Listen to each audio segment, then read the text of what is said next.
Every year around this time, I like to make an anti-consumerism type of video, kind of my way of paying back after having all those links in the description. They're still there. And this year, I was struggling with what to talk about until I got this question from the Iron Palace podcast, and they wanted to know, I am currently recording my podcast on the PodTrack P4 using the Zoom ZDM1 microphone. I'm looking to start upgrading. Should I start with the mics or the recorder? What are your thoughts on the ZDM1? First off, thank you to Iron Palace Podcast. And let me just say this right off the bat. Most people do not need to upgrade if they already have the ability to produce a podcast. That is because most people do not make money on their podcast. You see, upgrading your gear as need is either something is broken or there is a definitive ROI or return on investment on the upgrade.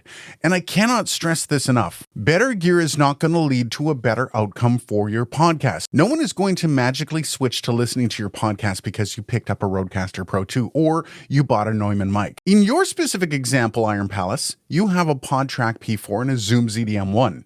Neither of those are going to blow you away, but also neither is bad. You can create compelling content with that gear and no one would notice. But that doesn't mean you can't spend your money to get a better product. So let's take a look at a few ways you can get an actual return on investment on some of your purchases. First up, some small investments for much better sound. For example, Waves Declicker. Now, all of us have mouth noises, and some of us have more than others. Conversely, some people don't notice mouth noises. And then there's others that want to claw their eyes out hearing your saliva slosh around in your mouth. Now, it's a pretty small investment in your product, and frankly, one that might make listeners stick around a bit longer. Again, stop giving people reasons not to listen. This also goes for sibilants. Get a decent de-esser. Through Waves, you can get them pretty cheap. Again, something that might be off-putting to listeners is your searing S sounds. Now, between those two things, it's a very minimal investment that people will notice before you upgrade your gear. But wait, there's more. What about some sound treatment for your walls? People are all ready to upgrade their gear but have horrible room sounds. It might be worth it. On a personal note though, Iron Palace, I did check out one of your episodes on YouTube.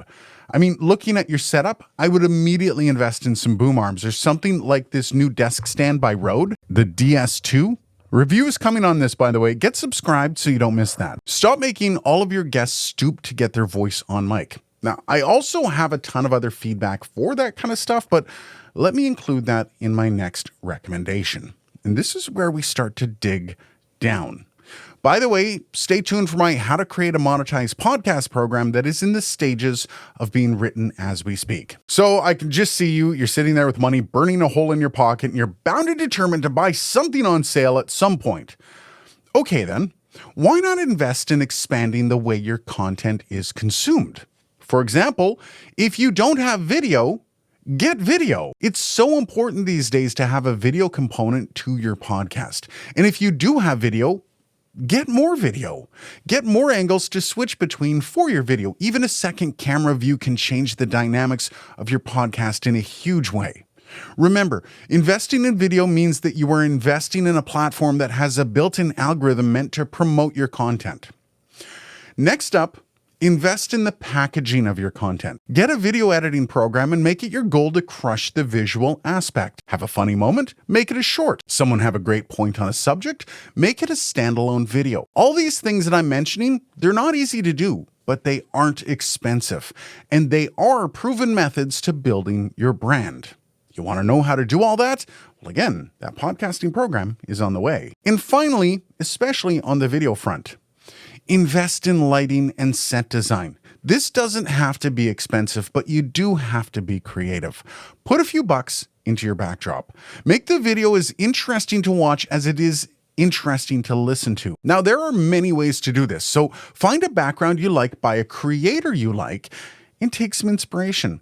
And before you think this isn't worthwhile, this is all going to have more impact on your content than a new microphone will, or a new interface. Now, finally, and this is for all podcasters, get some podcast and broadcast knowledge. Trust me, it isn't easy being a good broadcaster or podcaster.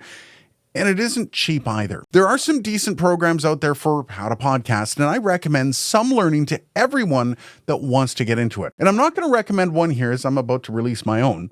However, I will throw you a bit of a bone. There is a broadcasting Bible of sorts. It's called Beyond Powerful Radio, and it's by Valerie Geller.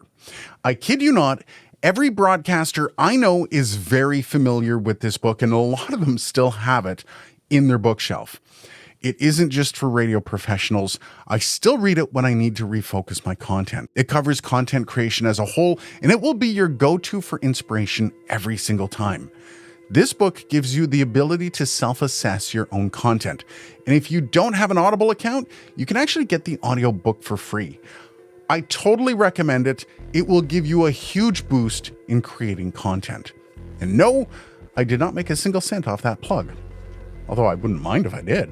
Anyhow, I hope this answers your question about upgrading. Cheers, and thanks for watching.